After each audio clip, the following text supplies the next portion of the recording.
Hello everyone, I'm ranking my top 10 favorite psychological horror games in Roblox, and I'm ranking them from my least to most favorites. So grab your cosmic brownies and let's start ranking.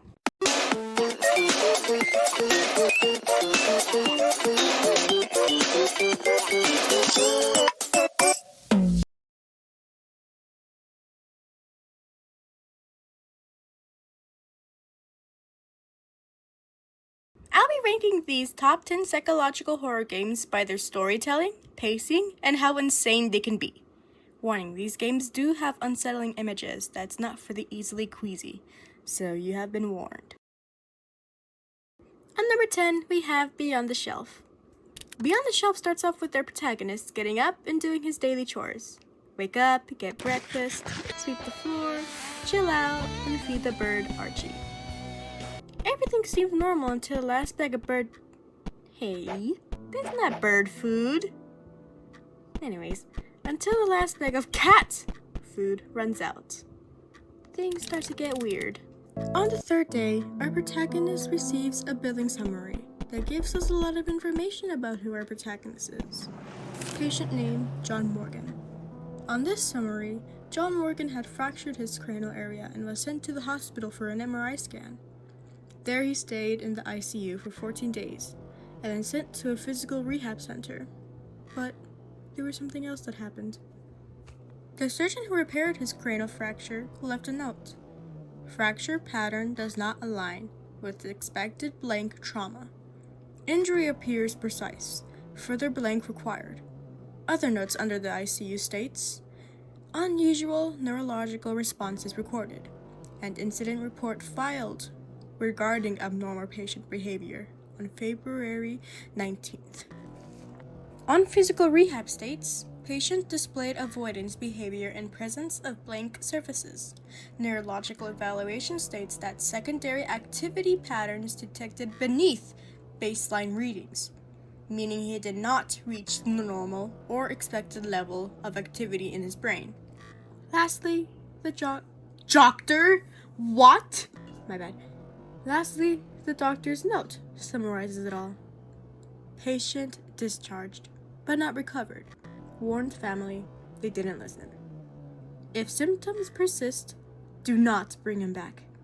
He is not the same.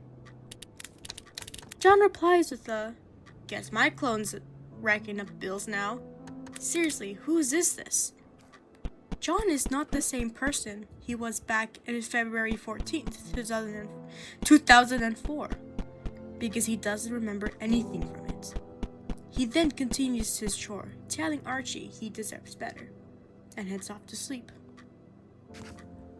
It's morning again, and the first thing I see is a chain under his table. Looks like I'm collecting more secrets. John then starts his morning off with his breakfast and chores, because everything must be spotless. John gets tired again and decides to talk to Archie. I need a break from all this. You never listen, John. You never listen. The bookshelf knows, John. It knows. What does the bookshelf know? Because there's a lot of things the bookshelf can know. I should cheer Archie up. Feeling better now, Archie? Better now, Archie. You like it when I take care of you, huh? I think everybody likes it. Take care of you, huh? I wish someone would do the same for me. Well, what happened to your girl? Same for me. Same for me. Archie deserves better than this. You know who else deserves better? That bookshelf. Off to sleep he goes.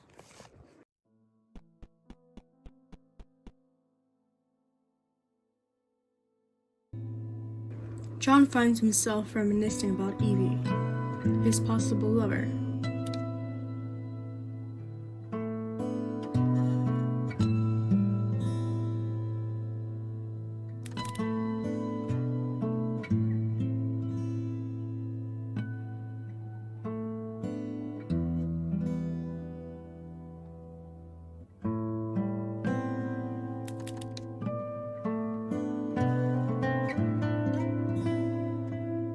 He doesn't know where she is now.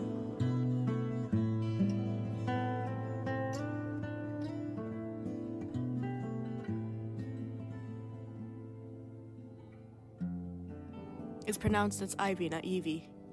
Well, I knew that.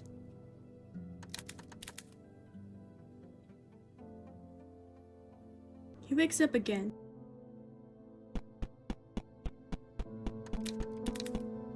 And oh look, another thing to collect.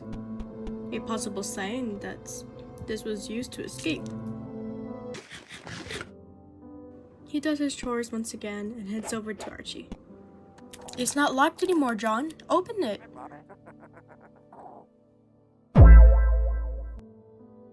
I've been thinking about things, Archie. Thinking, Archie. Thinking. I should start spicing up my days. They feel so bland. Eat enchiladas, they're not bland at all. What do you think, Archie? The bookshelf. The bookshelf. The bookshelf. Time to sleep.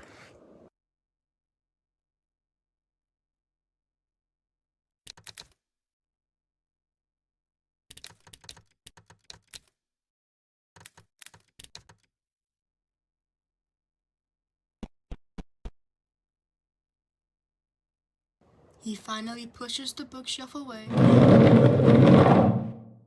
and opens the hidden door.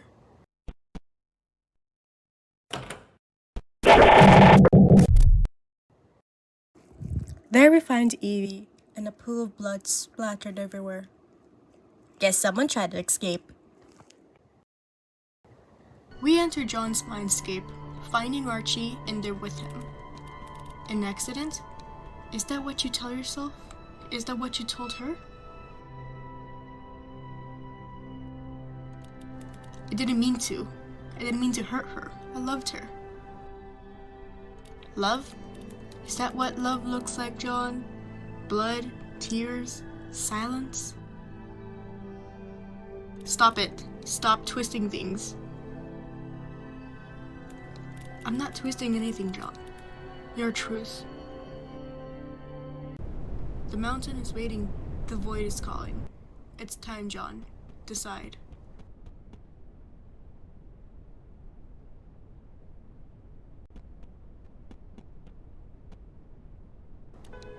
I suppose this is the only way forward.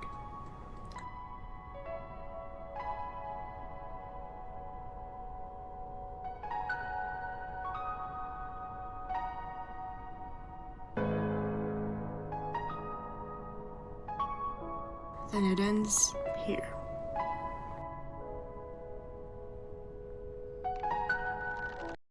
Storytelling.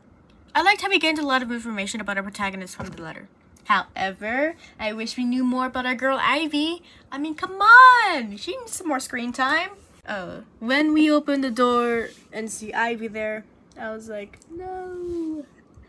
But then if we have learned more about her as the days go by, I would have been, oh no, it was her! You know? Another really creative thing that I found was Archie's character. Archie doesn't say anything but repeating Josh's words. And at the end, he just confronts him saying that I'm not twisting anything. These are your words against your own. Keep in mind that this was only 1 out of 3 endings, so I'm looking forward to finding more about Ivy, if there is. For the other endings, I really hope that Evie would be in a chair, still alive. I really hope that. If not, that could also be another idea for another ending, that, yeah, you kidnapped her, but she's still alive though. Alright, so the pacing was good throughout the game. However, towards the end in John's mind, I started to get a little sidetracked because of how much dialogue there was. I had to cut out some parts of the dialogue so it can fit into the timing. Maybe this was the goal for the creator, but it was too long for me, personally. It really did go downhill after opening that door. The scream and visuals, they were surprising. What could have made it better was putting some effects. when talking about the bookshelf. What I'm trying to say is that it would have given a more impact on the audience on how they feel about the bookshelf. I really like animations that depicts going sick or crazy, like Let 'Em Go, the game that inspired this one. So adding that after talking to Archie could have bumped it up to an 8. So I give this game a 6 out of 10. But overall, this game did have a really good tone and was very creative with its message. And we love it when creativity plays with original concepts on this channel. So thank you, MoonDev, for creating more psychological horror games for us.